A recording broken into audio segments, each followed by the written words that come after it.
Welcome to the Combinations Podcast, the podcast from North Staffordshire Combined Healthcare NHS Trust. I'm Kyle, the Digital Content Lead, and we're talking Freedom to Speak Up in the Freedom to Speak Up month.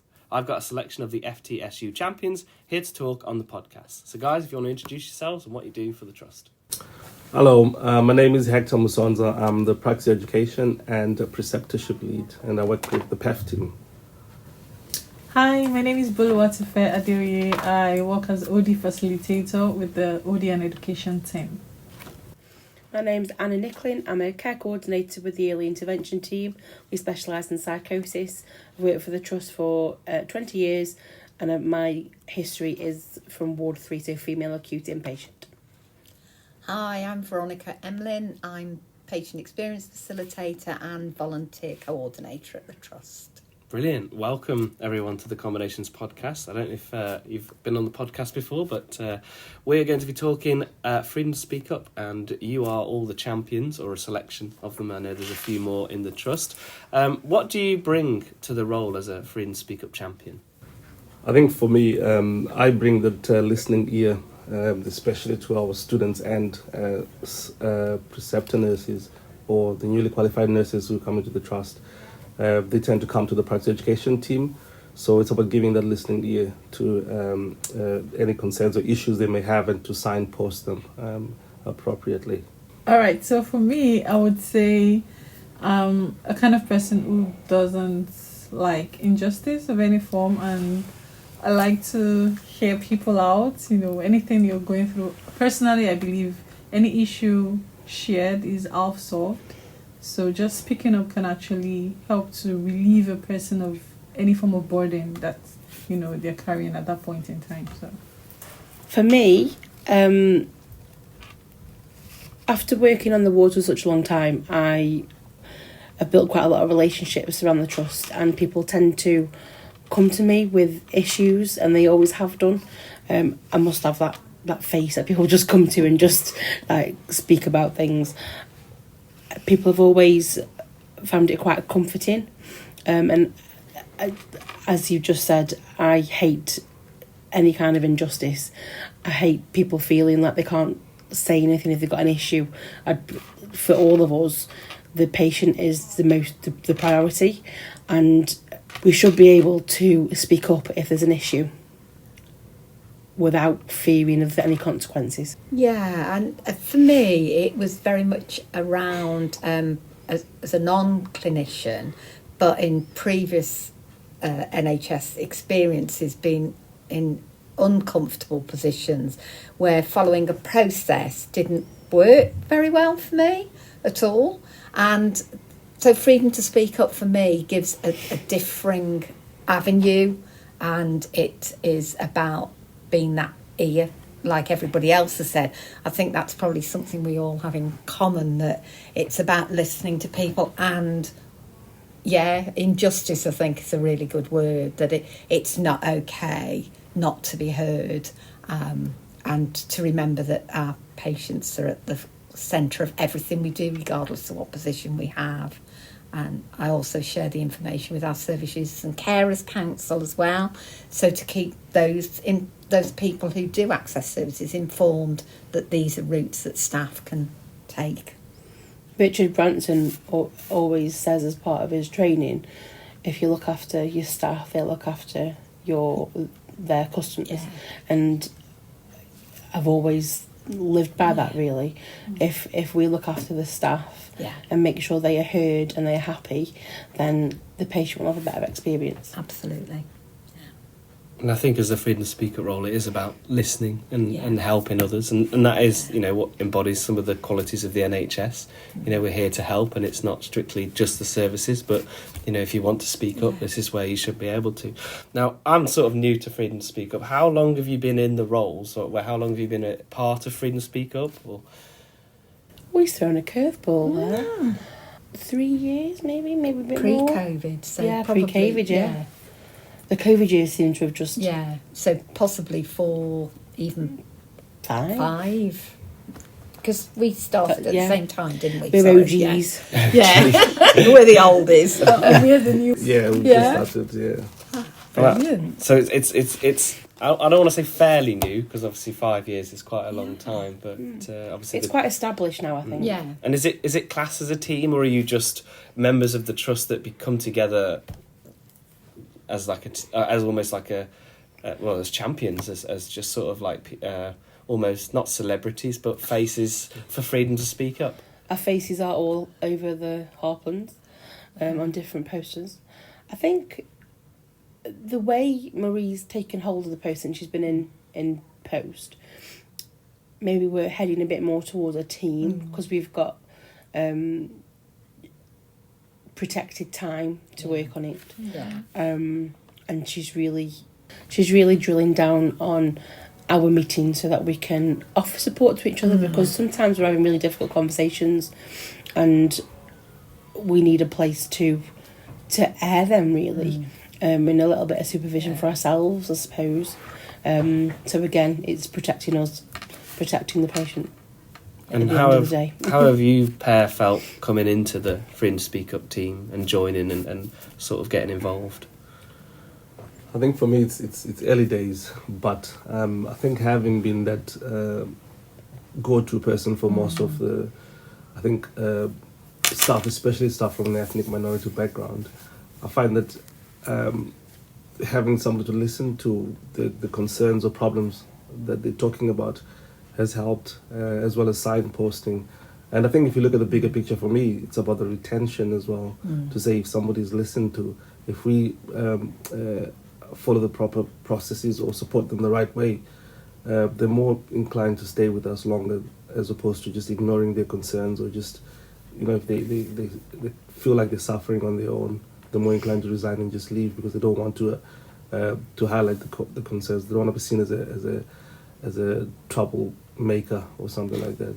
So for me, I think the bigger picture is being that ear to listen to, signposting where appropriate, and for them to get that level of support that they require. Do you see any possible barriers when it comes to staff speaking up? I think there are barriers. I think I've witnessed the barriers myself over the years. I think before Freedom to Speak Up became more prevalent in the trust, I perhaps would have been a bit concerned about speaking up as well. Some staff are quite fearful. They worry about the impact it might have on their career, or fearful how they're going to be treated by the managers if they do speak up. We want to encourage all staff to speak up and ensure that all their concerns will be confidential. We just want to reassure staff that the Trust got a zero tolerance policy, and Freedom to Speak Up is supported completely at senior level, so no detriment will be accepted when staff speak up. If there is a hint of any detriment, then please go back to Marie and this will be addressed immediately. There will be no comeback. If you speak up, we just want to highlight that there will be no comeback on you whatsoever. Freedom to Speak Up also ensures, through the Guardian, so that's Marie, that before any champions recruited to the role, we ensure we've got a diverse range of champions for different roles. We've got a diverse ethnicity, and across all directorates we've got champion representation within each staff network group to promote the freedom to speak up and encourage people to speak up. Myself, I cover the disability and the LGBT aspect, I suppose, yeah. I wasn't sure what to say then. And we've got people that have hit all the protected characteristics. So if people do feel more comfortable approaching someone who may have had the same issues that they have, then we can yeah. And as a champion, if someone came to you and said a certain topic, and you're like, not in your head, you're thinking it's not my strong point, but you could hand it over to Veronica or absolutely, Hector, who you think and I think that makes have. a lot of sense. Yeah, because that's your team working, isn't it? As we talked earlier, your champion teamwork. Yeah, Marie's done some work, and if you look at the people who do speak up, it's quite often the British white staffing group, meaning that other staff appear to be silent, and nobody wants that. None of us want that. So we're here to encourage anyone from any background with any protected characteristic to please come forward. And if you've got anything that you need to speak up about, we want to change things. We want to make this trust a safe place for everyone to be. And that's the big, isn't it? A safe place. Yeah. Yeah. What routes can people use to get in touch with the champion or the guardian?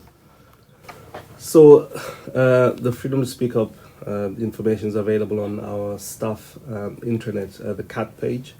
This shows the guardian's contact details as well as information about the champions. And if you scroll down on that page, you can see a list of all the champions. Staff can choose whether they'd like to speak to any one of the champions or preferably to speak to the guardian in absolute confidence. Maria has also worked with the comms team to ensure that the trust has an external contact for the FTSU guardian, so staff can actually contact FTSU outside of the work time or the work buildings if required. So can staff speak up using any other routes? If so, how can they access? Yes, there are lots of different routes, and on the information actually is on the main Freedom to Speak Up page on CAT. So all of the services and how you can raise those concerns are actually shown on there. So that's an instant place you can go to. They are kept up to date, so if things do change, as we work for the NHS, things are frequently changing.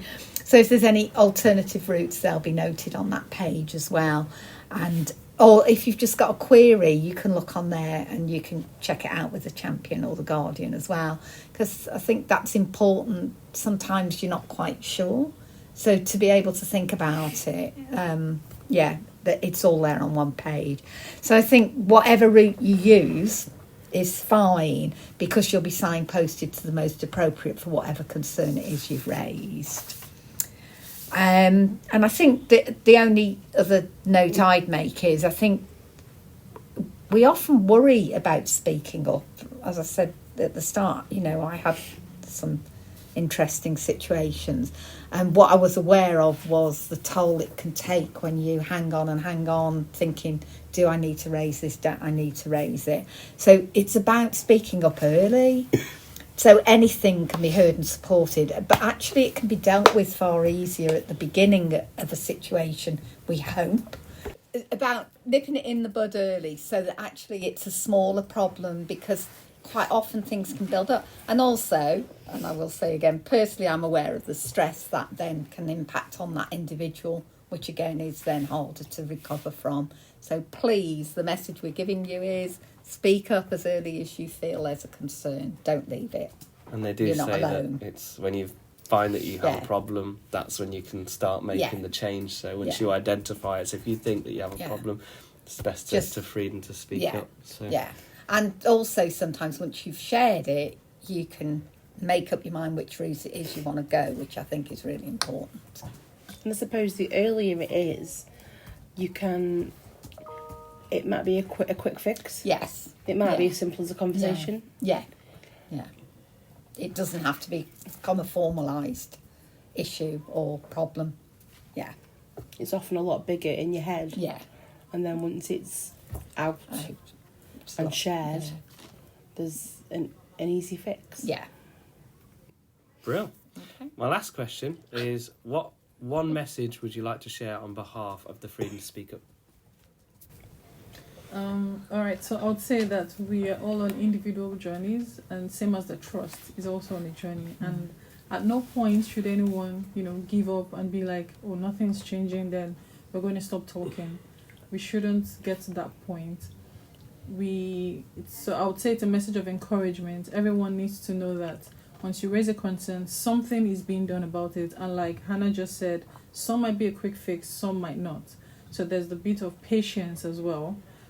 Just be rest assured that something is being done about whatsoever it is that you raise a concern about. The trust is here to get things right for everyone. And for every concern raised, yes, we thank you. We appreciate, because we know it takes a lot of courage to also do that. So we appreciate and say thank you for raising your concern. And it's always taken seriously. The trust is here to get things right for everyone. And I would like to say as well that sometimes you might not get the outcome that you want, but it's good to know that something is, it's been said, it's out there. People are aware that there is this particular issue, and something is being done about it. And another thing everyone has to bear in mind is, if you decide not to talk about it, you're not helping other people as well. So one of the goals or reasons for speaking up is to actually prevent a reoccurrence of the same issue with someone else as well. So as much as you're looking out for yourself, you're looking out for other people as well. So that's my message. And that's what it's about, isn't it? It's about just getting that concern and finding the champions, which is obviously you guys. And if you are or have a concern, I guess it's best to, if you're obviously an internal member of staff, to go to our CAT page and go find a champion. Yeah. Go find a champion and get that message out there, and it might, change and make you feel more uplifted and in a better place, because that's what we want. We want Combined to be a safe place for patients and staff. Yeah. So, as Freedom to Speak Up champions, is there anything else you'd like to say on the podcast that you think is really important for our listeners to hear? I would like to say that nothing is too small or too big to talk about or to raise a concern about. Nothing is insignificant, anything whatsoever, as long as it's a concern and something that's bothering you, you can speak about it, you can talk about it, and it will be duly addressed.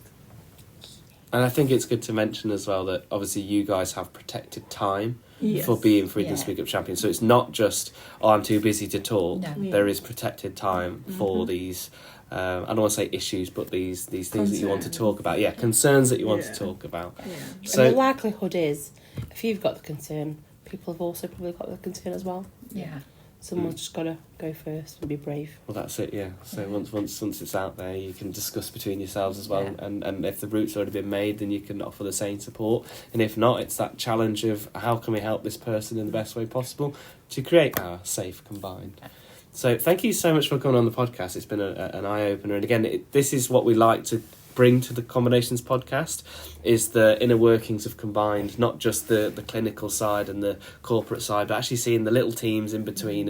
And well, you're not even a team, are you? You're a band of heroes, really, coming together to make sure. Well, Are you going to bring us some lycra? well, you wouldn't be called champions if you weren't up there. So it's about raising that message. And of course, if you do have a concern, obviously we've got the resource that we talked about on the podcast. So thank you for coming on. And if you're new to the Combinations podcast, you can listen to us on Apple Podcasts, Spotify and SoundCloud.